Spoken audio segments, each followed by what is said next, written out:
everywhere. All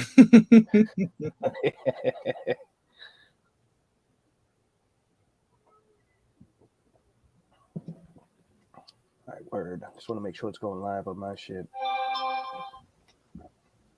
What up, lifers? Welcome back. Doing time. Lifers Cast, Season 2, Episode 2. Two. We're in the house.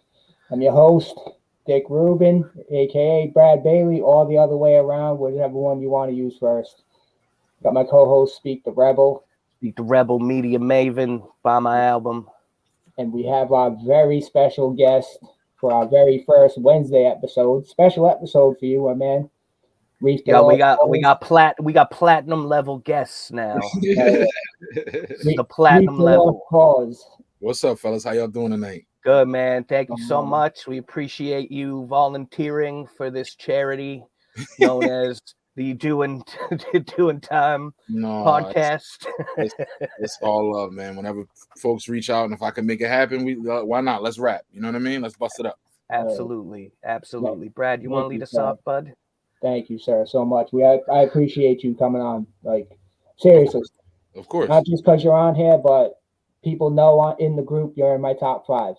Word? So, yeah, it's true. It is true. Into the 5. Damn, that's very love, true. Bro. That's love, man. Brad, we gotta act like we've been here, though, bro. Well, I know. Let me fanboy out for like minute and a half, you know, just a minute. Yeah, exactly. And then we're gonna just hit you with I've been following you since the beginning. So I know 17 years ago, what, yesterday? Feast of Famine? 17 years ago yesterday, wow, man. I just I every year that anytime anniversaries come up, I'm just like, there's a part of me that's like, that's what's up, and another part of me is like, damn, I'm old as fuck. You know what I mean? Yeah, man. I feel that big time. How do you feel looking back? So that's an awfully long time. Mm-hmm. I don't think people realize how many things change within that time of period, especially in the genre. Mm-hmm. Reflecting back over 17 years, mm-hmm. completely different genre of music, or you still think that the essence is the same? I think that the essence is the same. I think that it's always been the same. I think there was a period there where it kind of got kind of pushed to the background.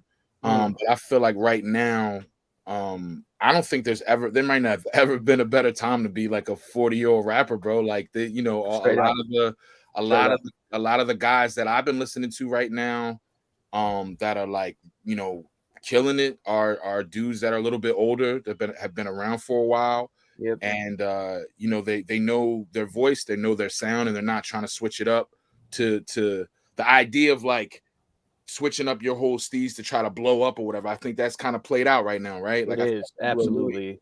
You know, there are definitely people that do that, but for the most part, there's just like a resurgence of just a hungry MC. And so I feel like right now there were definitely periods, you know, I want to say 2012, 13, 14, like in that range where I really felt kind of lost out here, man. You know, yeah, Right now, I feel very confident in the movement and the underground movement. It's growing.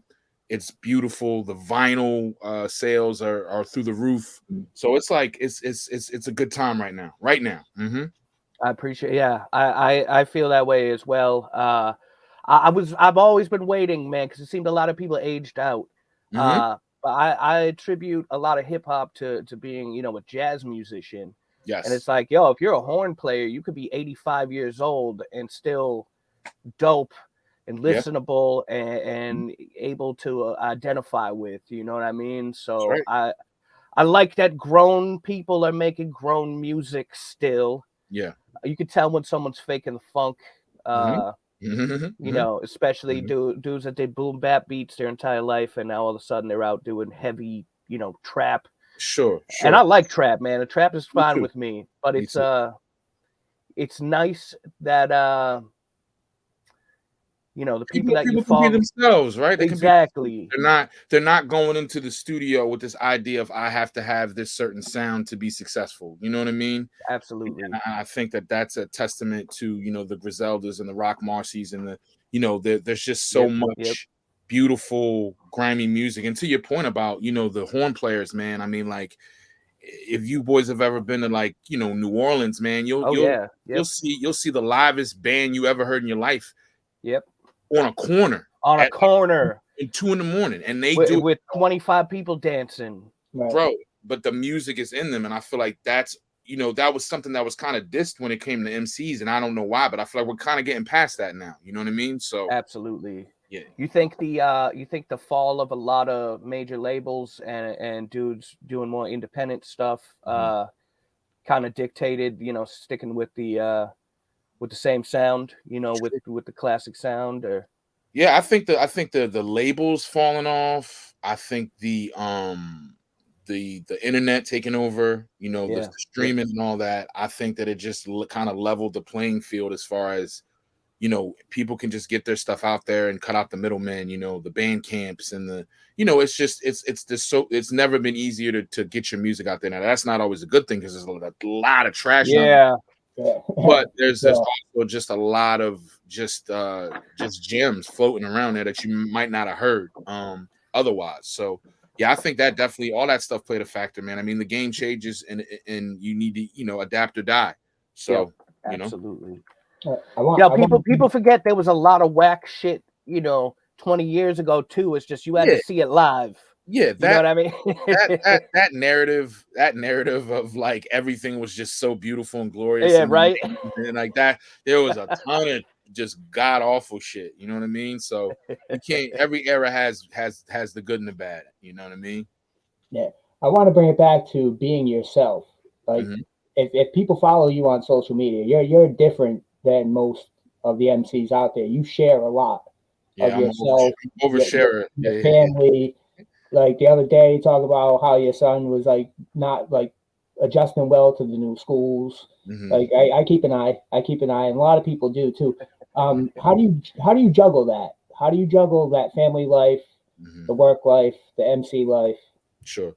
I mean, honestly, brother, there's no juggle. It's all one life, and I feel like that. I Yep. feel sad for so many people that their whole. You ever just be around a motherfucker and they're just I'm a rapper, like that's Yeah, just it. yeah, Like there's no joy, there's no sadness, there's no. It's Yep. all, you know, or they're just fucking posting selfies of themselves all day. Like I can't stand people that don't try to show every side of them. If people are following me or people support me and they rock with me, I That's want so them to see facts. all sides of it. You know what I'm saying? Like, I want them to see like the stuff I deal with in real life because my life is so much more than just music. You know what I'm saying? And I just, Absolutely. I feel bad for people that are kind of trapped in their image of where they can't, you know, have fun or make fun of themselves or like, you know what I mean? Like, what's like, I don't ever want to be that. So I'm always going to share about what's going on outside of music, maybe more so because I just, I feel like it's like, whenever you know you follow someone, it's so disappointing when the whole setup that they're promoting is just it's just promoting something all right. day Exactly. long. Let me see Exactly. who are you? Who You're are you? not a brand, you're a human You're a being. human being, and I'm on some human shit, bro. So it's really not hard to juggle it, man. I mean, as far as like, you know, time is crazy. You know what I mean? I definitely don't have as much time as I'd like to if I'm focusing on one suffering. You know, if I'm going on the road, my family and my wife are,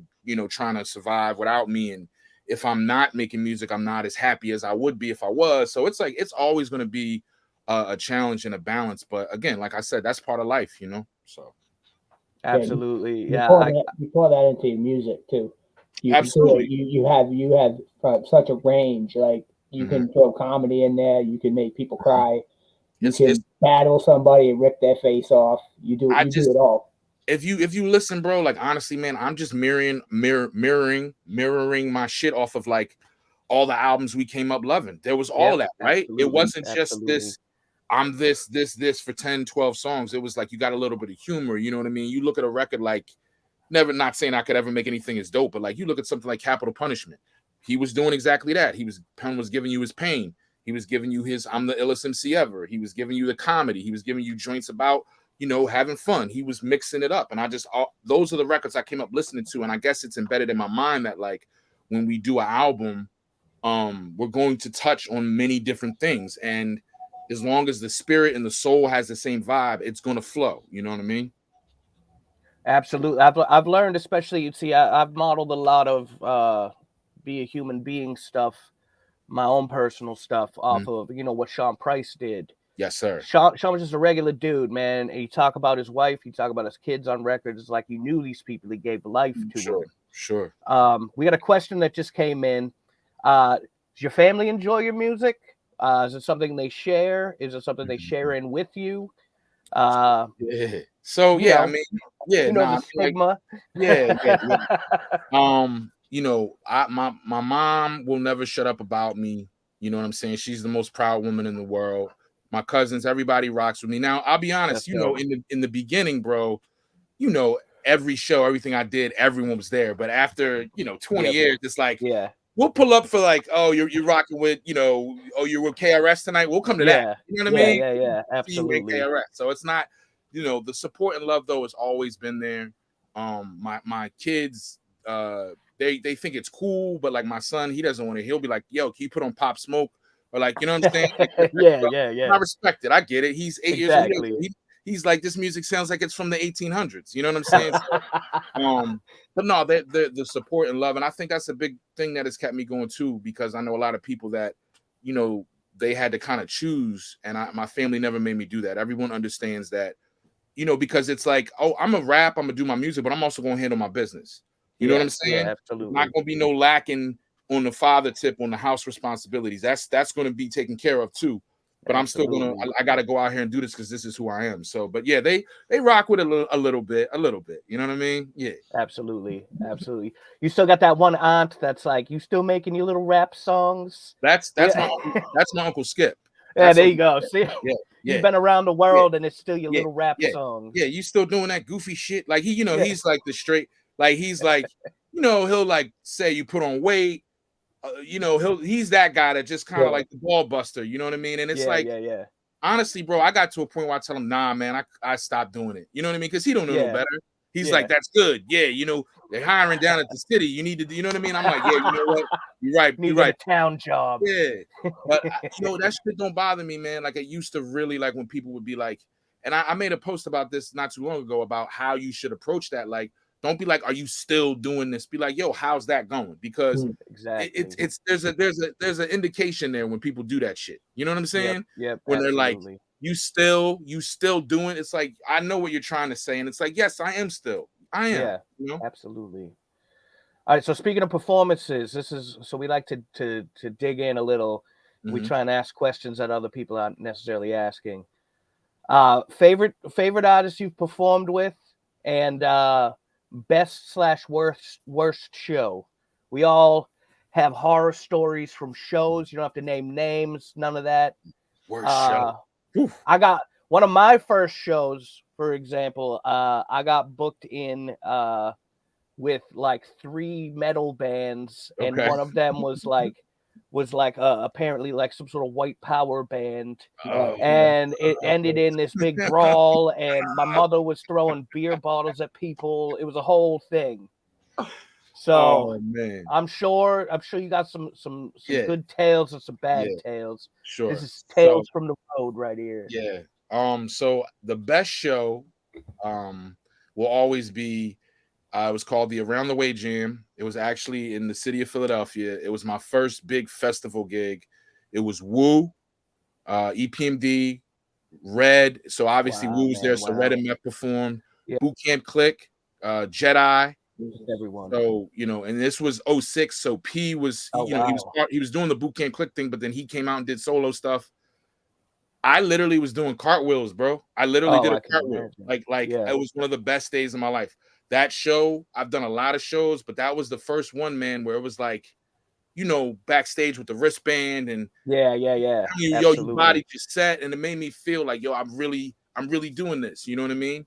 Yeah. The first show, I mean, bro, there was one in Canada, man, where like it was like some kid's like birthday party. Jesus. And was he aware that you were playing, or you just happened to be there during? I don't even know, party? Dude. I don't know. The way I remember it, I just remember there was mad taxidermy on the walls. We had to like rig. Nice. We had to rig the tables to like,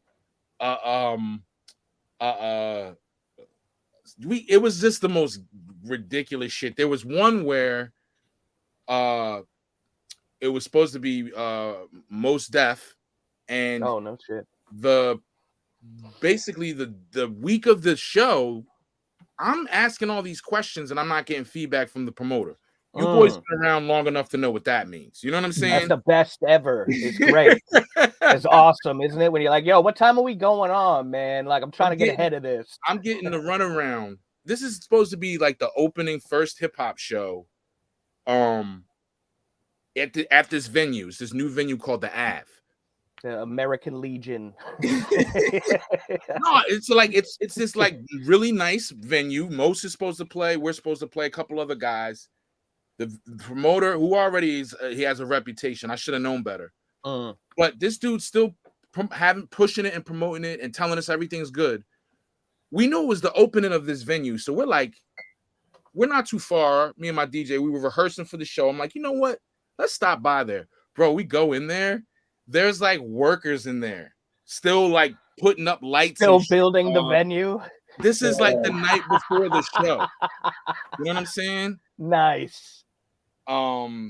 Man, that's one. And then the one I always go back to, this, it didn't happen to me per se, but I was a part of the show. But when my homies first got there to the venue, restaurant, or whatever, the guy that was running the spot was like, oh yeah, do you have the stage?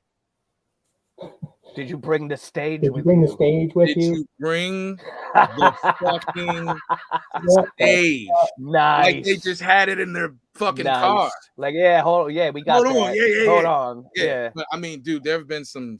I mean, I would really have to. I wish you guys would have asked me this before, because I could have sat all day and just wrote them down. But that would be the whole interview. So. Well, I mean, I know you've played hundreds and hundreds of shows. So sure.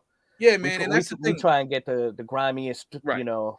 Yeah, and at this point, bro, it's like I'm always super, super grateful when they go great and there's a good crowd and everything goes smoothly. But I'm also grateful for the shitty shit, because it's a memory, number one. And number two, it's like, you know, at a certain point, eventually that phone's going to stop ringing. There ain't going to be no show offer. So every chance we get, man, let's rock. Let's have some fun, you know? Absolutely. You still find it fun after all this time? Absolutely. You have to, bro. Absolutely. You have to. I don't find the waiting fun. I just did a show recently where, you know, it was still early. It was like 11:30, but even being out that late, I'm like, you know what I mean? Like, I'm old now, so it's like the hanging out at the shows. I usually try to get there a little bit, you know, check a couple acts, perform, get my bread, and be going. Where before I would hang out. So that part I'm not too much into anymore. Yeah, that's why I like rocking with like the legendary acts, like, you know, KRS, Slick Rick Kane. That shit's doors are at 7, shows at 8. They're on at 9. You're home by 10:30. Yep.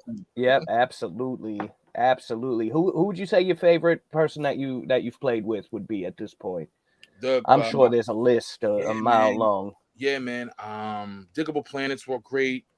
You know, the Philly guys have always been wonderful. Freeway, Beanie, all those dudes. Dead Prez might be, because that first that first album was sentimental. Huge. It's one of my favorite rap albums of all time. It's up there in my top 2 or 3, honestly. And I've gotten a chance to play with them, and you know, they were the genuine article. That's the thing that I look for, is like, are you the guy that like I grew up idolizing? Are you still that person? Are you you know, are you a dickhead? Are you really kind? You know what I mean? Like, it's the worst when you start playing with your idols and they turn out to just be terrible humans. Yeah, you don't want that "don't meet your heroes" moment. No. So I will say, you know, there have been a few people that I didn't genuinely like their disposition, but for the most part, man, rappers are good guys. They got to try to act tough on the internet, but they're good people. Exactly. We try and remove the tough guyness. I wish this genre would just lighten up sometimes. Not even substance wise, but just as people. Like, yo, relax, man. Like, everything's fine. I think the funniest thing for me is just kind of like, you know, I mean, there's definitely real dudes that are a part of this shit, but for the most part, man, like 95% of people is just like, I'm not buying it anyway. So you're doing all this. You're kind of wasting both of our times with the hard shit. Like you rap, bro. Like you're on camera every day, so there's not too much that like I would think you were really a part of anyway. You know what I mean? Absolutely. Speaking of like people how they act on the internet, we do a little segment here called Tales from the Internet. Tales from the internet. This could be something good. This is my favorite. Something bad, something grimy. What's your like craziest, weirdest experience? My follow up to that is this: what is the weirdest thing someone's ever tried to trade you for a verse? Because you know that's in there, man. We've all had that. You know, with the trade for the verse thing it's usually like I got beats, or I can get you a show in my town, like you know what I mean. Yeah. But it's like nothing wild. Nothing wild, yeah. I've been offered OnlyFans subscriptions for verses. Like, yo, I'll let you get on my girl's OnlyFans. Like, bro, like what? That's weird. My you know, I've definitely had run-ins with, you know, weird energy, weird people, all that stuff. But the story that I'm probably gonna be telling like 20 years from now, there's this dude from Philly. Named, I'm gonna say his name because I hate his guts. His name's Francis. His name's Francis Lassner. Francis Lassner, bro. We got him for weirdo fucking kid. Weirdo kid, but he was always a fan of myself, you know, AOTP. He was, you know, he's a fanboy. Good, you know, he definitely had his demons. But it was more like just like he's like a goofy drunk weirdo. But then he became one of those, I don't even know how to say the word right, Q dudes. Oh, like, one of those crazy people. He went off the deep end, bro. Like he was at literally, there's photos of him at the January 6th. He was there. Like, he's that dude. And worst. I guess because I am, you know, a snowflake liberal leftist or whatever, like you're part of the liberal mob. Whatever I am, because I want people to be like, you know, housed and clothed and treated with dignity and respect. Yeah. That's what I am. Whatever. People shouldn't die of curable diseases. Sure. That's, you know, that's neither here nor there. But this dude would like, I'd make a post about like, say the BLM uprisings or something like that. And he'd be like, he would like tag the FBI and be like, Antifa, like, you know what I mean? Shit like that. But then he took it even further, bro. He made a fucking Instagram page. I don't know if I can find the link for your followers, because I think it's hilarious. But he made an Instagram page, and it's all like deep fakes of my face on like Trump, like dancing around, and like, bro, really? Like memes of like, yo, it's like a whole like psychotic. Like, I actually got kind of shook at one point. Like, this is a bit much, bro. But then, of course, I saw him in real life, and he turned into Usain Bolt. So it lets you know the internet is like, but to me, bro, like, you know, I've had like funny shit, weird shit, but that right there, that's gonna be like, he took the time to like I really like, my face was literally on Trump's body, like dancing around. He had like my songs playing in the background, like it was fucking. But yeah, the weirder and more complex they get with it, the creepier it is. Oh, you know what I mean? Because and he's already, like I said, he was already a little off his rocker, and like, you know, the last like 5 years, he's just going whoop. So, but that, yeah, I would say that would probably be the weirdest. I mean, you know, there's been internet beefs and shit like that with rappers over the years, but that right there was like, nobody's ever taken the time to do all that. Yeah. You know what I mean? So if you want to impress Reef, man, Photoshop him dancing around. Y'all make it in the history books. Circling back around real quick, back to Dead Prez. Mm-hmm. And obviously, man, I've been listening to you forever, since I was a boy. Since no, you get that now, man. You get that. Like, I would listen to you when I was in grade school, shit, man. I'm like, fuck. I was in high school when I discovered you. Okay. So circling back around to Dead Prez, though, how important do you think the activism part of writing and, you know, having a moral compass is as far as hip hop goes? I feel a lot of people, especially now, tend to stray away from it, but I personally like when people lean into it, man. I liked when Pharaoh Monch leaned into it. Black Thought leaned into it. You know what I mean? How important do you think that is, not only to the music but to the general culture?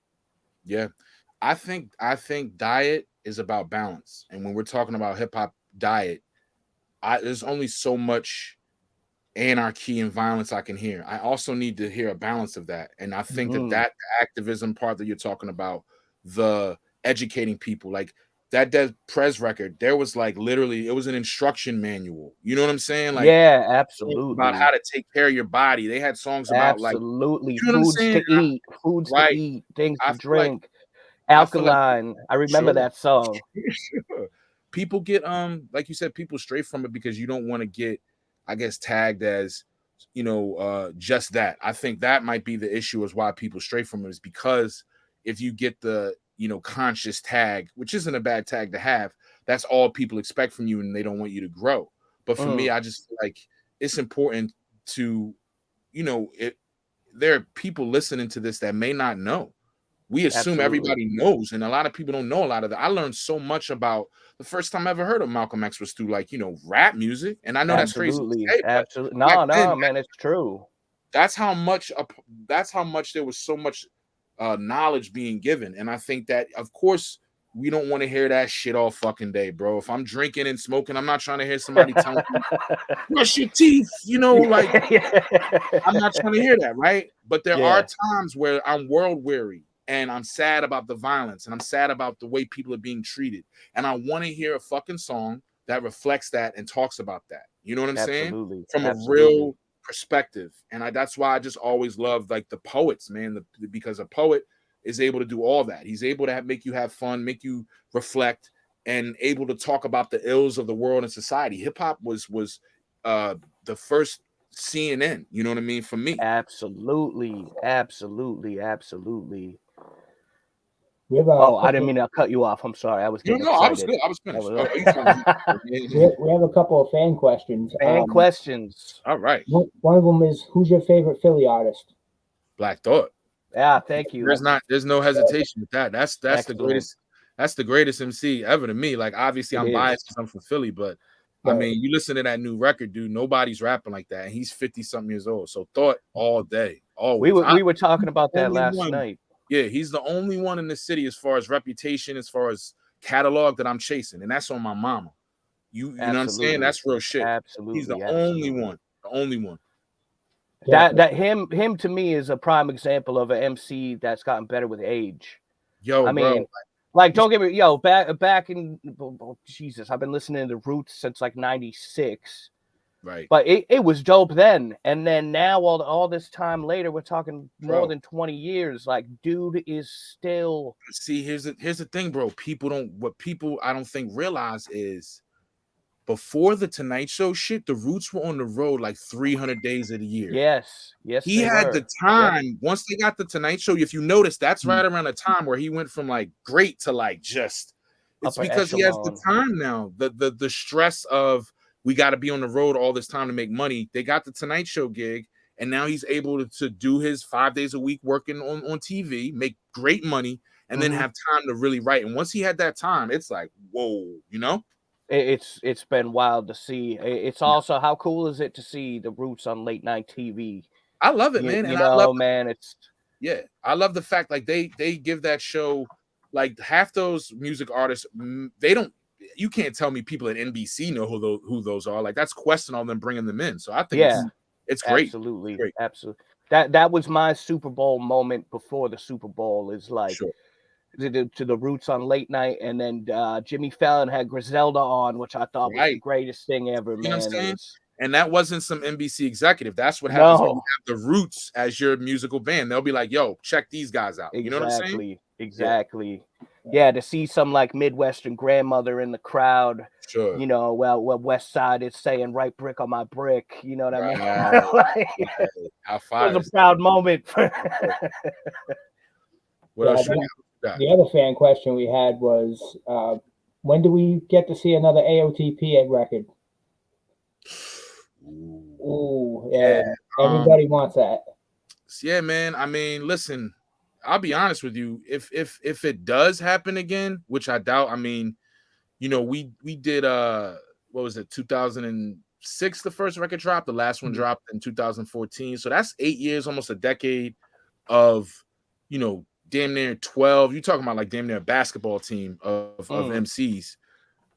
People have gone in different directions. People have grown in different directions. I love all those guys, but I can honestly say that if there was to be another AOTP record, I don't think I would be a part of it, simply because that was a moment in time that I don't think you don't want to try to recapture something that was for that era and for that time. You know what I'm saying?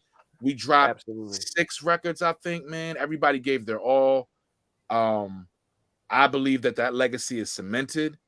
Again, I love all those guys, but if they were to do another record, I don't think that I would be a part of it, simply because we did it already. We did it. You know what I'm saying? But it's not my, you know, that's Paz's group. So if he were to decide he wanted to reassemble or redo it with that's on them. But I'm out of that. You know what I mean? I'm out of that. Yeah, straight up.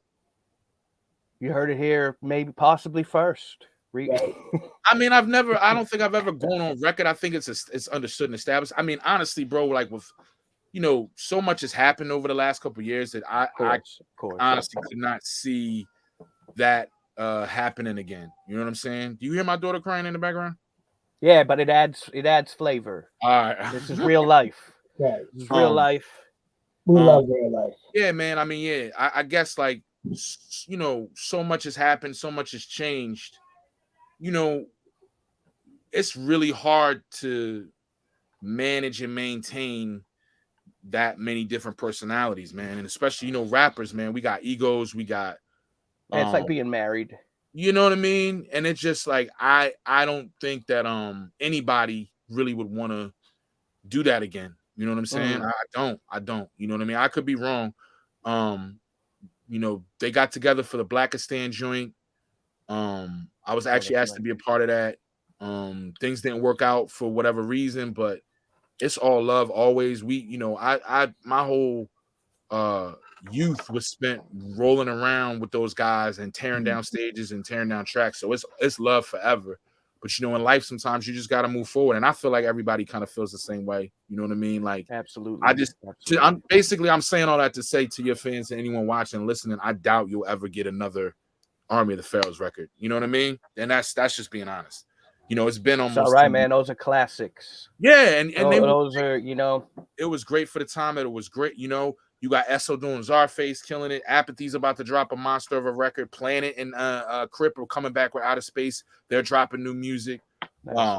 You know, Self's always popping up. Oh, you know what I'm saying? You know what Freddy Krueger glow. Yeah, you know, he's always popping up. And of course, you know, Paz is steady dropping JMT and Paz solo records. So you still get AOT, you know. I'm leaving myself out of this, but you still get music from everybody's still putting out music, bro. You know what I mean? I'm sure everyone's still working with each other in different ways too. In different ways, bro. And it's like even without the music shit, it's like, you know, Planet just had his 44th birthday party. We were all there. Everybody was there drinking, having a good time, but nobody was like, yo, let's go to the studio now. You know what I'm saying? Yeah, absolutely. Yeah. So all right, so speaking on that, so moving ahead, quick couple questions. How do you feel about the current environment release-wise? It seems, you know, quantity is starting to possibly replace quality. As an artist, how do you feel, you know, the best way to respond to that is for yourself to stay relevant? Do you feel you need to drop more often? Do you feel that I'd be interested in hearing about that? I don't, man. I don't. I make albums. And when I have I make full bodies of work, and I know that we're in the singles. I would not tell anyone that's trying to come up right now to do it my way. I'm 20 years deep, bro. This is all I know. Yeah, and you got a base, and I can't drop a new song every week, bro, because there's no what's the story, what's the tale that you're telling, you know? Absolutely. You gotta live some life. I get it. And it's like when you see these artists that are putting out, you know, 5-6 projects a year, whatever, God bless them. But, you know, I would wager most times out of the 5 or 6, maybe 2 of those projects are really dope.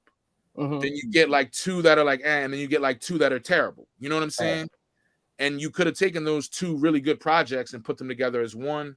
and dropped it like that. I still believe in rolling out, you know, dropping a single, dropping another single, shooting videos, release date, all that.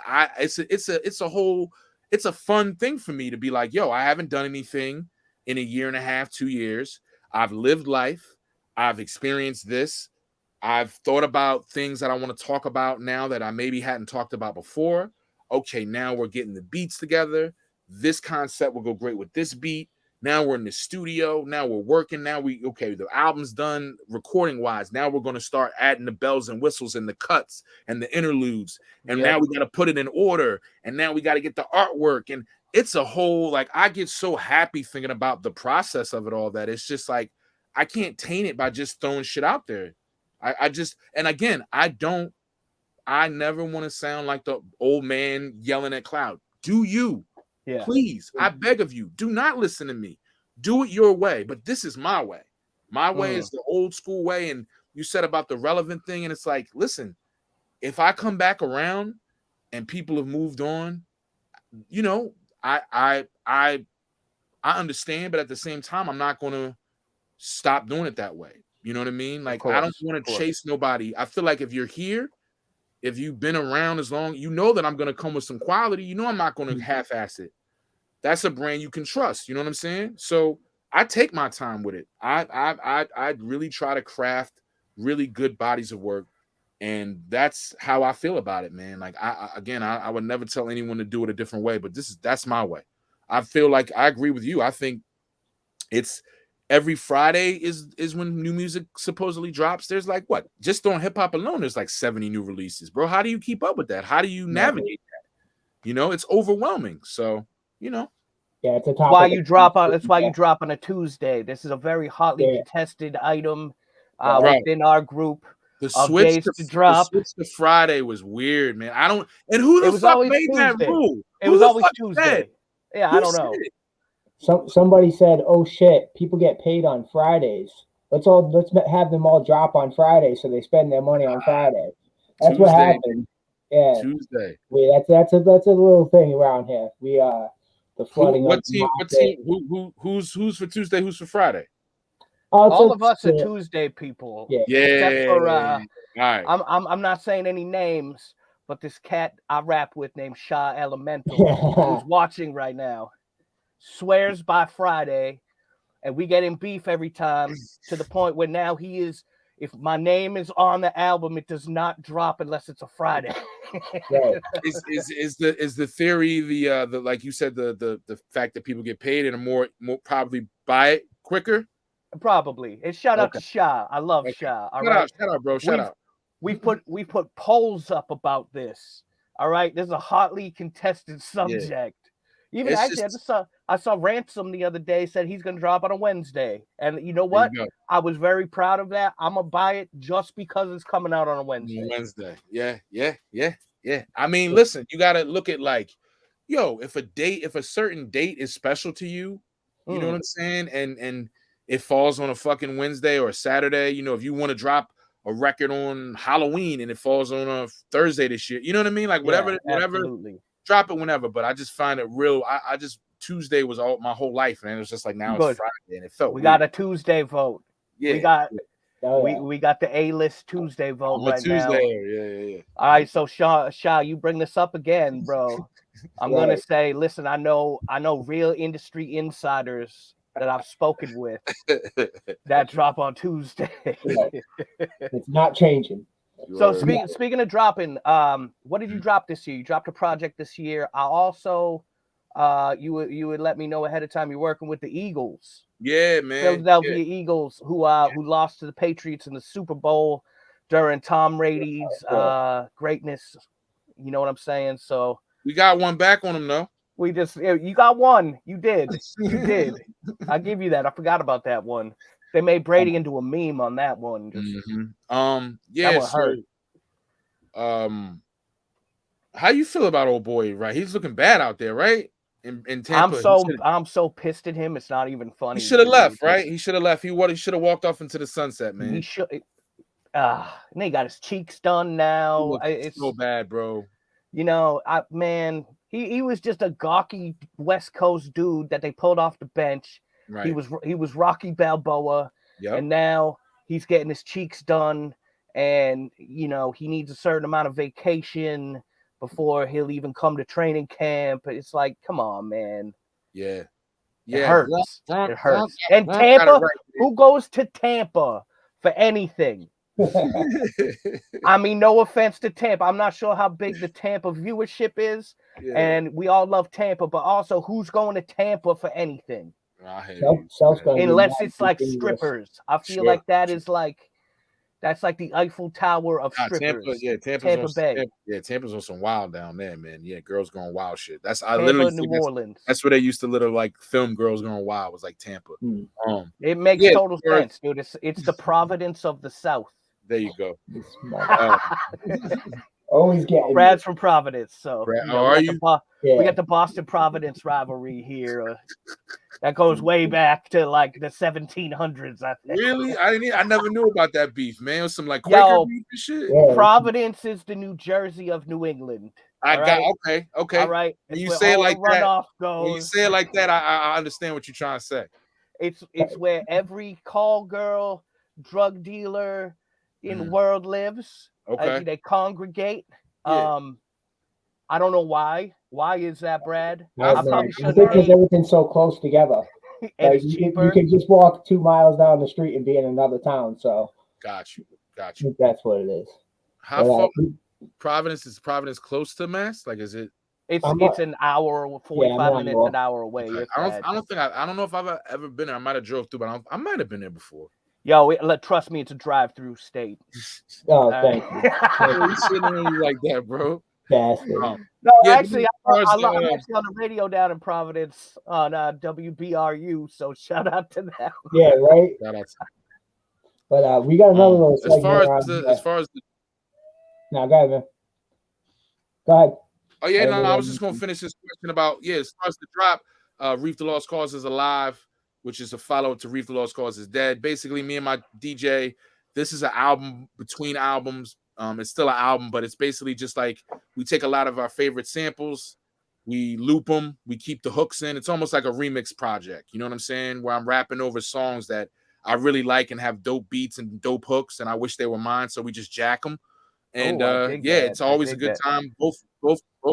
Both projects are really great and they're really different. It's still the same, like as we've been talking about, a little bit of everything on there, life shit, real shit, rap shit.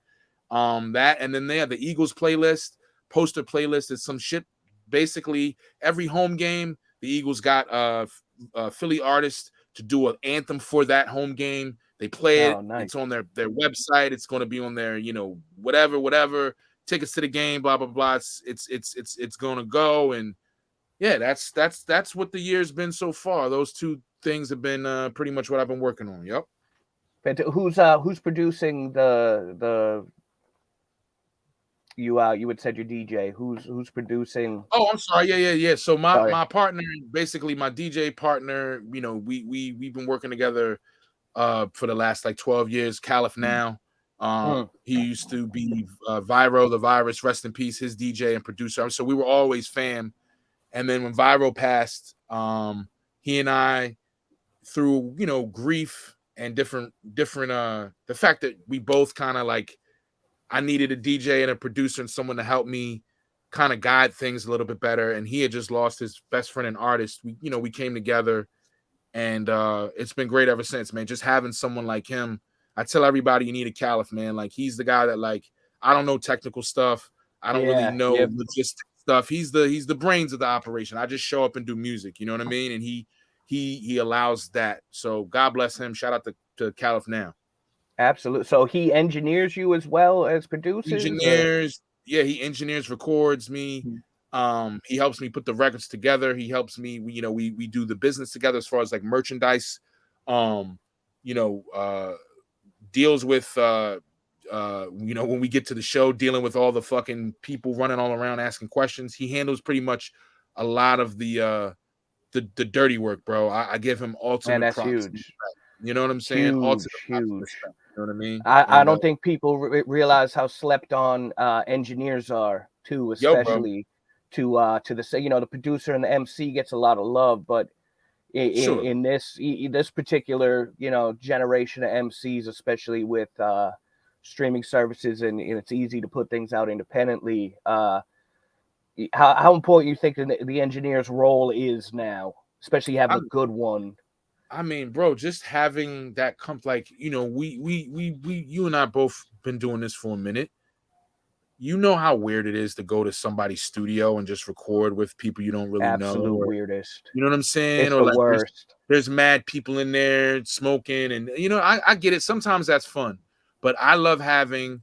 He has the ill home studio with all the it looks like Rap City, the basement. You know what I mean? Nice, Posters, nice. collectibles. It's just me and him. Yep. I got my shoes off. He's got a little dog that sits on the couch with us.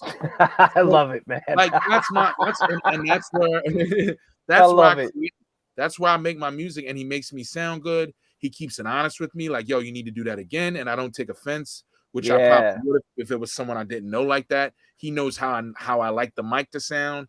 He knows when I'm not doing enough, when I'm overdoing it. Like, we have that symbiotic relationship, bro, and he's like essential to everything. Like, and just the fact that if I called him, you know, right now, it's like, yo, I got an idea for something. He'll be like, yo, come on through if he's free. You know what I mean? Like, absolutely.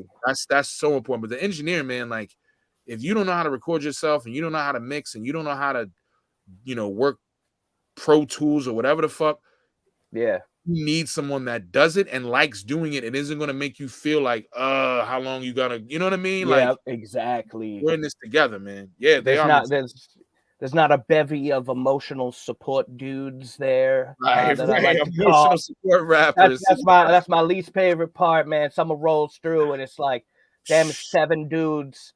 Fucks and then the of vibe course, all up. one of them has a degree in audio engineering, and he's trying to fill everyone in on how it should sound. Right.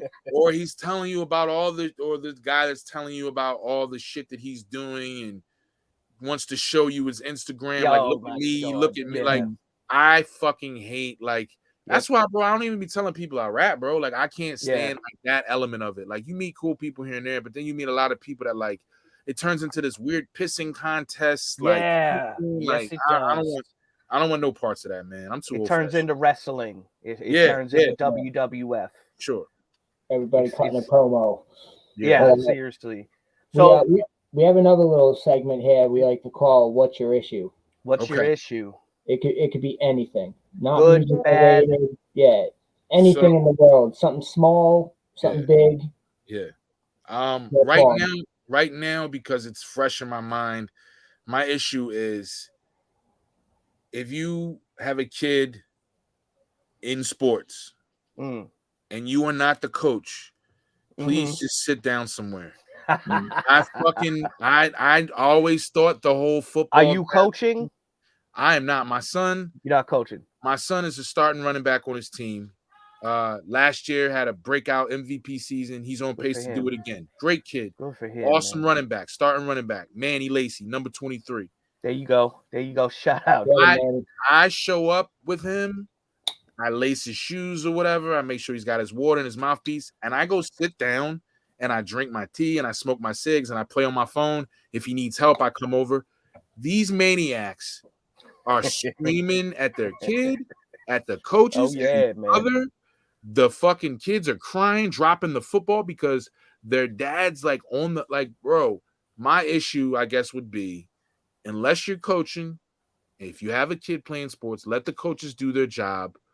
Sit down and don't be insane. They're 7, 8-year-old kids. I don't care if they're in high school. We're talking 7, 8-year-olds, huh? Dog, even at that level. It was one of those things that, like, you know, you see the clips on TV and on YouTube of the crazy parents on the sideline. Yeah. And I'm like, oh, this is like rare, but like, bro, those are the greatest. It's like, it's a big ass field. It's a big ass field, and it's like, you know, the 10-year-olds are over here, the 12-year-olds, the 8-year-olds, and if you just walk through each little area, there's some dad screaming his head off, man. And I'm like, this is insane, bro. You know what I mean? It gives me anxiety. You know what I mean? Like, and my son's sensitive to all that shit, so he's like looking around, like, yeah, of course. I'm like, bro, just focus on the game. And it's like, you wonder why your kid's crying and messing up. It's because you gotta, like I said, if you're not there to coach, sit down. So that's my issue. My issue I right like that. That's 'cause I just- general life advice as well. You're not it's going to why coach. it's why I Sit don't down. I when I texted you the guys that I was going to be 5 minutes behind, it's because there was like a parent meeting afterwards where like it's just I love it, man. for 8-year-olds it's way too much, man. You know what I mean? It's those parents that live vicariously through their kids, you know, Right. and that's crazy because Yeah, that's what it is, bro. damaging the child. That's damaging the child every time they do it. You ever come across stage parents? Oh man, I've come across a lot of those at rap shows, and it's like, though that they might be worse, man, because dudes are, we're all visceral. Everything it's with like the stage parents, it's like they're on some like sneaky, like they might like, have a fucking boulder dropped on their head in the middle of the show. You know what I mean? yeah, absolutely. Actually, I want to shout my stage mom out, who continuously, as a teenager, would yell at me to not, quote, blow the mic. So I learned mic control from my mom yelling at me from the middle of the crowd. Shout out, mom. Ma, stop blowing the mic. So Listen, thank you, nothing mom. worse than a motherfucker that's like this. Yeah. But here's the thing: there'll be a pause. All right, we're gonna do the next song. Stop blowing the mic. Moms is on it, yo. When you got an angry Lebanese lady who I nickname Suzanne Hussein because her name is Susan. I also call her Mama Jihad. Mama Jihad. Shout out Mama Jihad. But she don't play. That's yeah. So stage parents. I grew up the victim of one, and luckily my breath control is much better though. There you go. Oh, that's her. Hi. Yep. Oh, that's my mom. Oh, you're welcome. Who let my mother on? That's See, I like that you mentioned your son, because I don't think a lot of people realize that a lot of us are just working class MCs with families. Oh yeah. With family. You're talking about, most people have. I tell people I'm going to the studio to record, and they have this vision of what you might see on some bad TV show of like, oh shit, there's gonna be, oh shit, was there bitches there, blah blah blah. So they hear you be like, yo, I kicked my shoes off. There's a little dog on a couch. Sorry, I had a parent teacher meeting. Right. That's the part of hip hop that I wish more people would understand. Yeah, man. Especially when it comes to the perception of the genre to the public at large, because it's like, yo, like, listen, we have families, we have jobs, we have things, we have nice things, we have responsibilities. We're not like, again, the music may be aggressive sometimes, or we may be talking about things that we've seen or been a part of, but it's like, yo, like, we're still regular human beings. Listen, man, like I had a do you find the perception still, I think feels that way sometimes? I think I think there's a bunch of different perceptions. I think there's a perception that if it's not the way you described it with the bottles and the chicks that it's not successful. It's not you're not really doing it. You know what I mean? I think the perception is that anything that you don't see on TV or Instagram means that someone is not actually a part of this. You know what I mean? Absolutely. The working class. And it's something that I've been discussing with different creative people about how we can tell that story, whether it be a movie, documentary, animated series of the working class musician, because that's a tale that I don't think, bro, there would be times where like, and me and Planet would laugh about this. There'd be times where we would be, overseas at a festival, 20,000 kids losing their shit, and then we're back in Philly at work. Exactly. Yeah, exactly. Like that's a mind fuck, dog. And like, that I had a mentor in college. It was the only good thing about college. But he told me, because I was going for film, I was going to be a filmmaker. He told me, he was like, the reality of it is that most people that are going to do anything with the arts, this is what it's going to be. You're going to make art, but you're going to have to find other ways to feed yourself. I did the starving artist thing when I was in my 20s. I did the just getting by, or but I have a family, I have a mortgage, I have things I have to take care of. You feel me? Mm-hmm. And Absolutely. you can't let your pride of, oh, I'm only going to eat. And listen, I know a lot of people that are able to just eat off their art, and that's what's up. You know Yeah. what I mean? And Yep. I pray that reality becomes real for everyone that wants that lifestyle to Absolutely. just live Absolutely. up. But until that comes, you can't be on here begging and crying and complaining. You got to get up. Exactly. And you a grown Thank you. fucking man, bro. You got to Thank go out you. and get it. Thank Anyway, you. you know my hand is in 7 different pots, bro. I got shit Absolutely. going on Absolutely. everywhere because I need it. You know what I'm saying? I need Absolutely. every dollar. Absolutely. There's Yep. nothing I won't do. And I think that the ego in rap, the pride in rap, the idea that if I'm not selling this amount, if I'm not making this amount, then I'm not a success. I'm not doing it. Bro, there are millions and millions of people that do music, that act, Yep. that Yep. that make films. You know what I'm saying? Like that do all these different disciplines in art that no one has any idea who they are. They don't Yep. get booked for nothing. They don't make any money. They don't do. Those people would kill to be Speak the Rebel. They would kill. Well, I mean, we can aim a little bit higher, but No, yeah. I'm saying you can. No, I feel you. You're doing things in your discipline. There are people Yeah, that absolutely. that are Absolutely. just in the studio making music that no one ever hears. They never get a show. They never do. Those people. So it's all about perspective, right? It's I very true. I would Very love true. to be this guy up here, but I'm the guy that I am right here. So I'll keep Mhm. working at that. But I have Yeah. to be grateful for the fact that there are people that actually know me, support my music, support my dream, and have been doing so for 20 years. If you can't find gratitude in that, Yeah. because you still have to hustle other ways to make money, Mm. you're not going to make it. You got to have the belief in yourself that one day you can get where you want to get. But in the meantime, you You got gotta to eat. just keep grinding, bro. Like Yep. there's so much Absolutely. entitlement with this shit now. There's so much like, That was going to be a follow-up question of mine. Exactly that you're touching on right now is again perception of even a lot of our favorite MCs still have to work, still sure, working. sure. Acrobatic, is another Boston dude that like same thing, man, would be out Listen, in Europe, come I home. He worked at a convenience store. You know what mhm, I'm saying? mhm. Case in point, actually, one of my best friend's fathers growing up is he's a tenured Berkeley professor. He's a classical conductor of the Providence Philharmonic Orchestra. Been everywhere, man. Vienna, France, all this.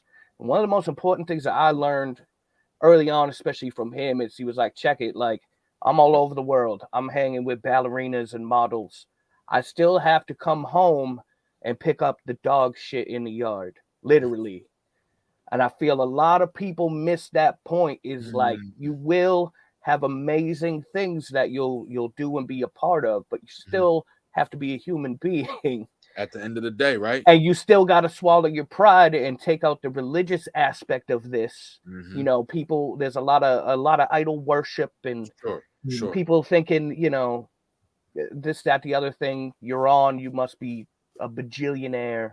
It's Right. like, yo, like, check it, like 95% of this is hanging on to the bitter end to keep making amazing music, And listen, and you you gotta know? love, and you better love it. You better love it. Mm, Yeah, you can get down about it. You can get, yo, I wish, but yo, you better love the work. The work is the love to me. mm, That's the journey. The work. It's I about the love it. fucking work.